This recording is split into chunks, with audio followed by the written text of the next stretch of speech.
രാജ്യം 77ാം റിപ്പബ്ലിക് ദിനം ആഘോഷിക്കുമ്പോൾ വളാഞ്ചേരി നഗരത്തിന്റെ വിവിധ ഭാഗങ്ങളിലും വിപുലമായ ആഘോഷ ചടങ്ങുകൾ സംഘടിപ്പിച്ചു. വളാഞ്ചേരി നഗരസഭാ കാര്യാലയത്തിൽ നടന്ന ചടങ്ങിൽ വൈസ് ചെയർപേഴ്സൺ ഹസീന വട്ടോളി ദേശീയ പതാക ഉയർത്തി. വിവിധ വാർഡ് കൗൺസിലർമാരും നഗരസഭാ ജീവനക്കാരും ചടങ്ങിൽ സംബന്ധിച്ചു. പതാക ഉയർത്തലിന് ശേഷം എല്ലാവരും ചേർന്ന് ദേശീയ ഗാനം ആലപിച്ചു.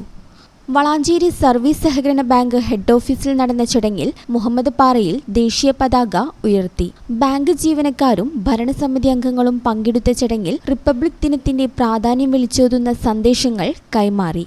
മണ്ഡലം കോൺഗ്രസ് കമ്മിറ്റി ഓഫീസിൽ നടന്ന ചടങ്ങിൽ മണ്ഡലം പ്രസിഡന്റ് രാജൻ മാസ്റ്റർ ദേശീയ പതാക ഉയർത്തി. നിരവധി പാർട്ടി പ്രവർത്തകരും നാട്ടുകാരും ചടങ്ങിൽ പങ്കാളികളായിരുന്നു. നഗരത്തിലെ വിവിധ വിദ്യാലയങ്ങളിലും സാംസ്കാരിക കേന്ദ്രങ്ങളിലും സമാനമായ രീതിയിൽ റിപ്പബ്ലിക് ദിനം ആഘോഷിച്ചു. ഈ ചാനൽ ന്യൂസ് വളാഞ്ചേരി.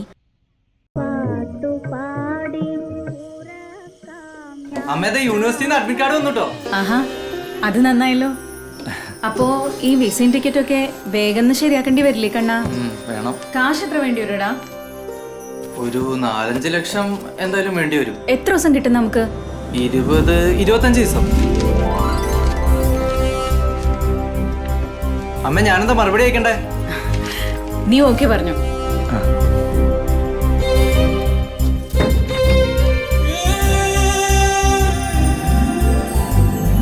KSFE, ഈ നാടിന്റെ ധൈര്യം.